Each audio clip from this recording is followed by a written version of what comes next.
महाकुंभ 2025 की शुरुआत हो रही, ऐसे में करोड़ों श्रद्धालु महाकुंभ 2025 प्रयागराज आने वाले, लेकिन उनके मन में एक ही सवाल है, आखिर महाकुंभ पहुंचने के बाद उनके रुकने की क्या व्यवस्थाएं होंगी, वो कैसे महाकुंभ तक पहुंच पाएंगे और त्रिवेणी संगम घाट पर जाके उन्हें स्नान करने दिया जाएगा या नहीं दिया जाएगा। कई लोगों के सवाल है, क्या भाई कोई रजिस्ट्रेशन होता है, कैसे महाकुंभ 2025 पहुंचेंगे, कौन से सेक्टर में आपको रुकने की व्यवस्थाएं मिलेंगी। बहुत से लोगों ने बताया कि 15,000 20,000 रुपए के टेंट मिल रहे हैं। तो ये सारी चीजें देखिए बहुत से भक्त परेशान भी हो रहे हैं जो लोग महाकुंभ आना चाहते हैं। तो ये जो सारी चीजें हैं, सारी डिटेल, छोटी से छोटी डिटेल, बड़ी से बड़ी जानकारी आज आपको हमारे इस वीडियो के माध्यम से मिलने वाली है कि कैसे आप महाकुंभ 2025 आएंगे, कहां पे रुकेंगे, कैसे आप त्रिवेणी घाट पहुंच के स्नान करेंगे, कौन कौन सी वो जगह हैं जो प्रयागराज महाकुंभ आने वाले भक्तों को विजिट करनी चाहिए, कितना खर्चा आएगा, कितने दिन की ट्रिप आपको प्लान करनी है। ये सारी चीजें, सारी जानकारी आज आपको हमारे इस वीडियो के माध्यम से मिलने वाली। तो वीडियो को आखिर तक देखिएगा कि वीडियो बहुत इन्फॉर्मेटिव होने वाला है। मैं बराबर महाकुंभ 2025 एक्सप्लोर कर रहा हूँ, इसलिए छोटी छोटी जानकारी मैं निकाल के लाया हूँ और आज आपको इस वीडियो के माध्यम से दे रहा हूँ। और एक जानकारी, क्या आपको साधु संतों के साथ स्नान करने दिया जाएगा, क्योंकि शाही स्नान भी पढ़ रहे हैं। तो शाही स्नान नॉर्मल स्नान में क्या अंतर है, सारी चीजें भी आज की वीडियो में आपको समझाने वाला हूँ। तो चलिए वीडियो को शुरू करते। तो सबसे पहले बात करते हैं आपको आना कैसे है। तो सबसे अच्छा तरीका है, भारत के सभी मुख्य शहरों से सीधे प्रयागराज के लिए ट्रेनें चलाई जा रही है और प्रयागराज महाकुंभ में लगभग 9 स्टेशन से सारी ट्रेनों का संचालन किया जाएगा, जिसमें से Prayagraj junction, Subedarganj, Naini junction, Chheoki junction, Rambagh junction, Jhusi, Phaphamau, Prayag junction, Prayagraj Sangam. यहाँ पे 3 स्टेशन एक जैसे, प्रयागराज जंक्शन, प्रयाग संगम और प्रयाग जंक्शन। इन तीनों में बहुत ज्यादा लोग कंफ्यूज होते हैं, तो आपको कंफ्यूज नहीं होना है। तीनों स्टेशन अलग अलग यहाँ पे बने हुए हैं। प्रयागराज संगम, प्रयाग जंक्शन वो ट्रेनें पहुंचेंगी जो लखनऊ होते हुए पहुंचेंगे, फाफामऊ होते हुए। उन लोगों को प्रयाग जंक्शन और प्रयागराज संगम रेलवे स्टेशन पर जाने दिया जाएगा और जो ट्रेनें कानपुर वगैरह से आएंगी वो प्रयागराज जंक्शन स्टेशन पहुंचेंगी। तो आपको कंफ्यूज बिल्कुल भी नहीं होना है। इसके अलावा जितने भी स्टेशन, इनमें से किसी भी रेलवे स्टेशन पे आपको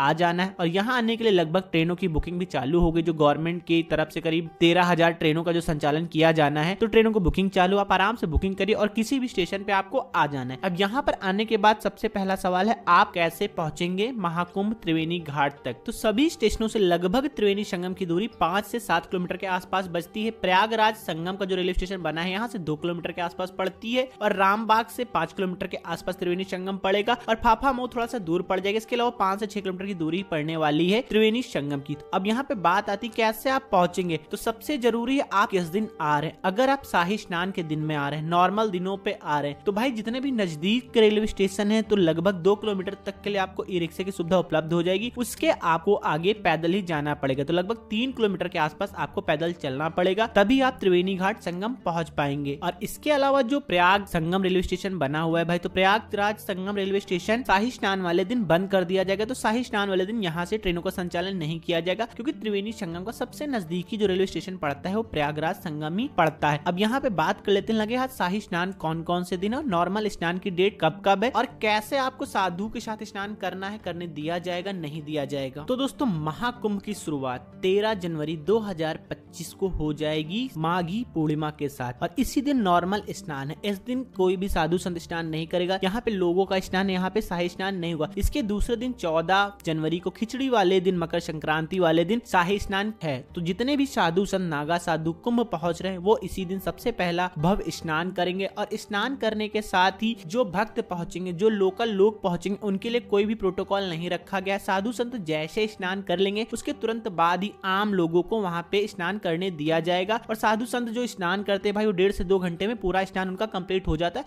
और काफी सुबह सुबह वो अपना स्नान करते हैं। तो आपको परेशान होने की जरूरत नहीं है कि आपको शाही स्नान वाले दिन स्नान नहीं करने दिया जाएगा। आप बहुत आराम से, साधु संत लोग जब स्नान कर लेंगे उसके बाद बहुत आराम से स्नान कर सकते हैं। 14 तारीख के बाद जो अगला स्नान पड़ेगा वो पड़ेगा 29 जनवरी को मौनी अमावस्या के दिन और मौनी अमावस्या का जो स्नान होगा ये भी शाही स्नान। इस दिन भी अखाड़े वाले जितने भी नागा साधु हो जाके त्रिवेणी संगम पे स्नान करेंगे। कोशिश करें कि आप मौनी अमावस्या पे ना आए, क्योंकि इस दिन सबसे ज्यादा भीड़ आपको देखने को मिलने वाली महाकुंभ 2025 पर। मौनी अमावस्या का स्नान सबसे ज्यादा बड़ा होता है, तो इस दिन अगर आप आते हैं तो आपको थोड़ी सी दिक्कतों का सामना करना पड़ेगा और बहुत ज्यादा आपको पैदल भी चलना पड़ सकता है। इसके बाद 3 फरवरी को आपका शाही स्नान पड़ेगा बसंत पंचमी को। तो बसंत पंचमी वाले दिन भी नागा साधु स्नान करेंगे और नागा साधु स्नान करने के बाद ही आम लोगों को स्नान करने दिया जाएगा। ऐसा इसलिए किया जाता है कि नागा साधु अपनी तीर, तलवार, कमान, बहुत सारी चीजों के साथ स्नान करते हैं ताकि कोई दुर्घटना न घटे, इसीलिए नॉर्मल लोगों को वहां पे रोक दिया जाता है। और इस बार का प्रोटोकॉल किसी भी प्रकार का नहीं लगाया गया, आम लोग स्नान कर पाएंगे। बस उतनी देर आपको रोका जाएगा उस घाट पे जहाँ पे नागा साधु स्नान करेंगे। इसके अलावा कहीं पे भी आप स्नान कर सकते हैं, आपको नहीं रोका जाएगा शाही स्नान वाले दिन। अगर आप आते हैं और त्रिवेणी पे ही आप स्नान करना चाहते हैं शाही स्नान वाले दिन, तो आपको थोड़ी देर इंतजार करना पड़ेगा। जैसे ही अखाड़े वाले स्नान करके निकल जाएंगे उसके बाद आप वहाँ पे स्नान कर सकते हैं। और त्रिवेणी संगम पर जाने के लिए वहाँ पे बोट वगैरह आपको मिल जाएगी, जो गवर्नमेंट के द्वारा रेट फिक्स किया गया है। आपको 100 रुपए के आसपास चार्ज देना पड़ेगा, पहले 60 रुपए होता था लेकिन इस बार बढ़ाया गया है कुछ। तो आप बहुत आराम से बोट से जा सकते हो उस स्थान पे जहाँ पे त्रिवेणी संगम होता है, जहाँ पे गंगा यमुना सरस्वती का संगम होता है, वहां जाके आप स्नान कर पाएंगे। ये तो बात हो गई शाही स्नान वाले दिन। इसके अलावा भी वहाँ पे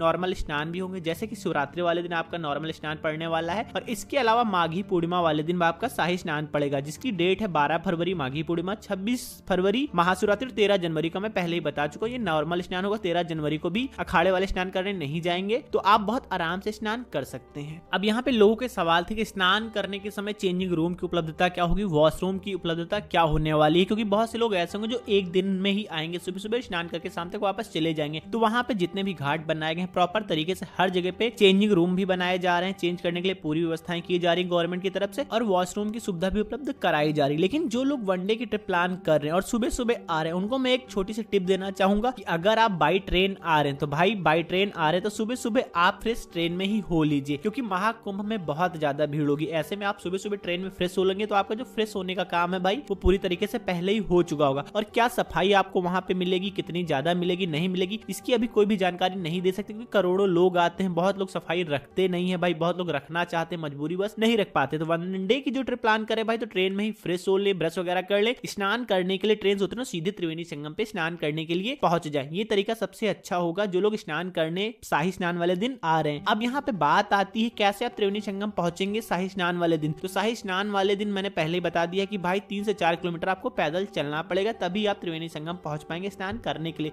इसके अलावा पूरे संगम तट पे जहां से गंगा मैया जो फाफा वाला ब्रिज वहां से शुरू हो जाती हैं, और इधर नैनी से जो आपका घाट बना हुआ है किले के बगल से, यहाँ से लेके हर तरफ आपको सिर्फ गंगा जी में घाट बनाया जा रहा है, कहीं पे पक्के घाट बनाया जा रहे हैं तो कहीं पे रेत भर के बालू लगाई जा रही है, ताकि हर जगह पे लोग स्नान कर पाए। तो हर तरफ आपको स्नान करने के लिए बहुत सारे घाट मिल जाएंगे। अगर आप त्रिवेणी संगम पे स्नान नहीं करना चाहते हैं, आपका उद्देश्य सिर्फ स्नान करना है, तो आप कहीं पे भी स्नान कर सकते हैं, आपको कोई दिक्कत का सामना नहीं करना पड़ेगा। अब बात आती है रुकने की क्या व्यवस्थाएं मिलेंगी, क्योंकि रुकने के लिए भाई बहुत ज्यादा इशू है, बहुत ज्यादा लोग पैनिक हो रहे हैं और बहुत ज्यादा परेशान भी हो रहे हैं। 15,000 20,000 ऐसे रेट बताए जा रहे हैं। तो सबसे पहले मैं क्लियर करूं कि 15,000 20,000 जो रेट बताए जा रहे हैं वो कौन से हैं। तो 15 से 20,000 रुपए उन कॉटेज के रेट होने वाले हैं जो गवर्नमेंट की तरफ से, जो एजेंसियों ने अपने कॉटेज बनाए हैं, टेंट सिटी बनाई है, वहां के जो रेट रखे गए भाई वो 15 से 20,000 रुपए के आसपास रखे गए। उसका कारण एक ये होता है कि भाई बहुत से विदेशी सैलानी आते हैं, बहुत से ऐसे रिच लोग आते हैं जो बहुत अच्छा खर्च करते हैं और बहुत अच्छे से रहना चाहते हैं, तो उनके लिए कॉटेजेस बनाए गए हैं। भाई आम लोगों के बजट से बाहर है, क्योंकि हम आप तो भाई 15-20,000 रुपए का कॉटेज लेके नहीं रुकने वाले हैं। और अगर आप रुक सकते हैं तो भाई बहुत आराम से आप, इनकी जो वेबसाइट है सातों टेंट सिटी की, इनकी मैं डिस्क्रिप्शन में दे दूंगा, वेबसाइट पे आप जाके बहुत आराम से बुकिंग कर सकते हैं। लेकिन ये थोड़ा सा बहुत ज्यादा कॉस्टली हो जाते हैं। यहाँ पे तो डोम सिटी भी बनाई गई है लगभग, जिसका किराया 1 लाख के आसपास बताया जा रहा है। लेकिन ये सब चीजें या तो विदेशी लोग आके यहाँ पे रह पाएंगे, या तो वो लोग जो बहुत अच्छा खर्च करना चाहते हैं महाकुंभ आने के लिए। लेकिन जो 80% की जनता पहुंचेगी भाई ना, वो 5 से 10,000 रुपए में महाकुंभ में स्नान करना चाहेगी, तो उनके लिए ये अफोर्डेबल नहीं है। उनके लिए सबसे अच्छा तरीका ये है, या तो वो अपने लिए होटल की बुकिंग कर लें पहले से, या फिर कहीं जो होम स्टे वहां पे बनाया जा रहे हैं वहां पे बात कर ले। इसके अलावा वहां पे पहुंचने के बाद आपको छोटे छोटे टेंट सिटी देखने को मिल जाएंगे, जो वहां पे लोकल लोगों ने लगाया है, छोटी छोटी एजेंसियों ने लगाया है। तो वहां पे आपको 1,000 रुपए से लेकर 2,000 रुपए में पर बेड के हिसाब से रुकने की व्यवस्थाएं हो जाएंगी। और एक चीज का आपको ध्यान देना है, बहुत से लोगों ने बताया कि भाई रैन बसेरे जगह जगह बनाया जा रहा है, तो मैं आपको बता दूं त्रिवेणी संगम घाट से लगभग 2 किलोमीटर की जो रेंज है, वहां पे आपको कोई भी रैन बसेरा देखने को नहीं मिलेगा। रैन बसेरे आपको बहुत दूर दूर देखने को मिलेंगे, जो गवर्नमेंट की तरफ से बनाए जा रहे हैं। सबसे ज्यादा आपको रेलवे स्टेशन के आसपास रैन बसेरे देखने को मिलेंगे। तो अगर आप रैन बसेरे का सहारा लेना चाहते हैं तो फिर आप रेलवे स्टेशन के पास में ही रैन बसेरे का सहारा ले सकते हैं। सबसे अच्छा तरीका है रैन बसेरा, आप रेलवे स्टेशन के आसपास रुक जाइए। इसके अलावा जो गवर्नमेंट की तरफ से 100 रुपए 500 रुपए में टेंट सिटी बनाई जा रही, वो भी सेक्टर 5, 6, 7, 8, 9, 10, 11, 12 इन सेक्टरों में बनाई जा रही है। तो यहाँ पे आप अगर रुकेंगे, मान लीजिए जाके वहां पे रुकते हैं, तो यहाँ से त्रिवेणी संगम की दूरी ही भाई 3 से 4 किलोमीटर हो जाती। तो आप 4 किलोमीटर पहले रुकेंगे और वहां से पैदल आएंगे त्रिवेणी घाट स्नान करने, फिर 4 किलोमीटर पैदल जाएंगे वापस में। तो इससे अच्छा तरीका है, आप बाई ट्रेन आते हैं तो कहीं भी रेलवे स्टेशन के आसपास में अपने लिए रुकने की व्यवस्थाएं कर लें। आप जाएं त्रिवेणी संगम में स्नान करें, पूरा एक्सप्लोर करें, और जब समय हो तब आप वापस अपने रूम पे आ जाएंगे। पैदल चलना पड़ेगा, कुछ दूरी तक आपको टैक्सी मिलेगी और कुछ दूरी आपको पैदल ही चलनी पड़ेगी। तो ये सबसे अच्छा तरीका रहेगा जो नॉर्मल लोग पहुंचेंगे, जो कम बजट में अपनी यात्रा करना चाहते हैं। तो और जो लोग बहुत अच्छे से एंजॉय करना चाहते हैं, मैं पहले ही बता चुका हूँ भाव की जो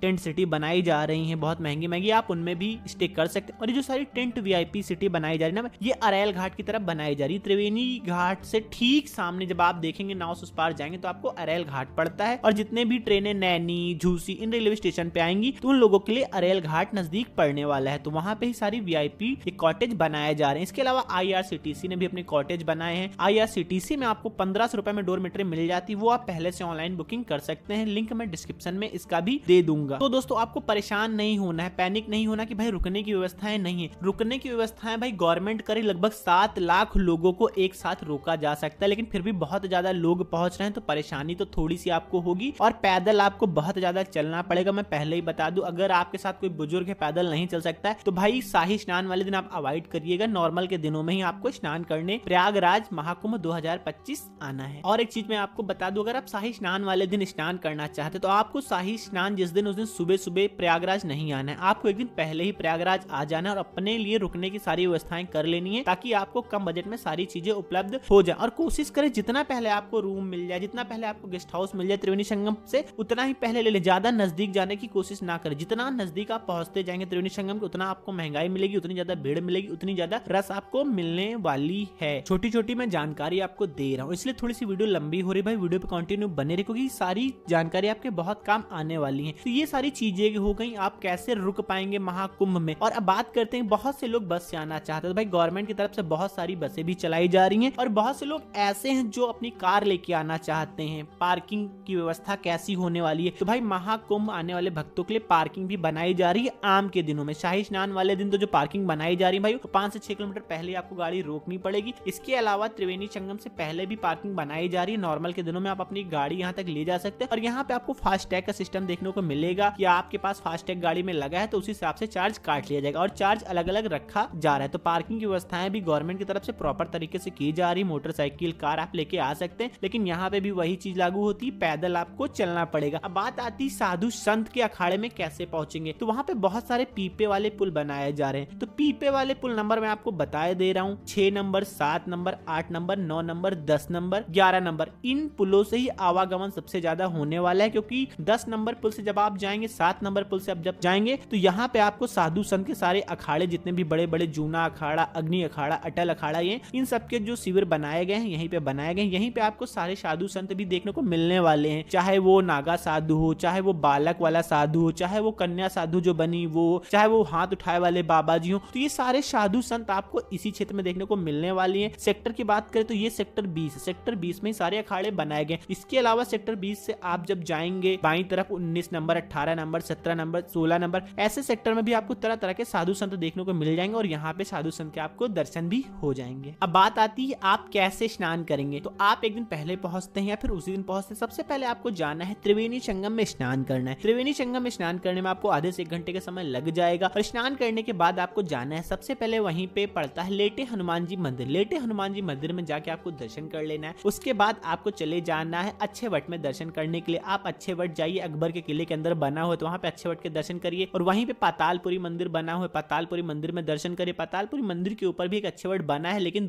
ये जो मैं अच्छे वट बता रहा हूँ दर्शन करने, ये पीछे साइड में बना हुआ है, तो आपको पीछे साइड जाके दर्शन कर लेने। उसके बाद आप निकल आइए आगे, तो शंकर मंडपम मंदिर एक बना हुआ, यहाँ जाके भी आप दर्शन कर सकते हैं। तो ये 3 चीजें और दर्शन जो आप करेंगे तीनों मंदिरों के, और जो त्रिवेणी संगम, इनके जो समय है लगभग पूरा दिन खत्म हो जाता है और समय बचता है तो आप जाके नागवासुकी मंदिर में दर्शन कर सकते हैं। इसके अलावा अगर आप दूसरे दिन रुकते हैं तो आप जा सकते हैं भरद्वाज मुनि आश्रम। भरद्वाज मुनि आश्रम आप जा सकते हैं, अलोपी देवी मंदिर जा सकते हैं। इसके अलावा भी कई सारे मंदिर बने हुए जहाँ जाके आपको दर्शन कर लेने। वेड़ी माधव मंदिर बना हुआ है जो कि प्रयाग संगम रेलवे स्टेशन से पहले पड़ जाता है, तो आप यहाँ पे जाके भी विजिट कर सकते हैं। लेकिन मैं आपको एक चीज बताऊं, आप अगर महाकुंभ जा रहे हैं तो महाकुंभ आप घूमिए, अच्छे से घूमिए, आपको जगह जगह साधु संत दिखेंगे। मंदिर बाई चांस आपसे कोई दर्शन करने को रह जाता है तो आप कभी भी आके प्रयागराज में दर्शन कर सकते हैं। लेकिन जो नजारा आपको साधु संत का देखने को मिलने वाला है, जो आपको माहौल प्रयागराज महाकुंभ में मिलने वाला है, जो पूरा डेवलप किया गया है, वहाँ जो सारी चीजें देखने को मिलने वाली है वो आपको कहीं भी नहीं मिलने वाली। तो कोशिश करिए कि ज्यादा से ज्यादा आप महाकुंभ मेला पहुंचे तो वहाँ पे एक्सप्लोर कर पाए, ज्यादा से ज्यादा साधु संतों से मिल पाए। और एक चीज मैं आपको और बता दूं कि बहुत से वहाँ पे आपको साधु ऐसे भी मिलेंगे जो लालची टाइप के हैं, जो बने हुए साधु हैं, चोर डाकू इस तरीके के भी साधु महाकुंभ पहुंचते हैं बाबा का भेष लेके।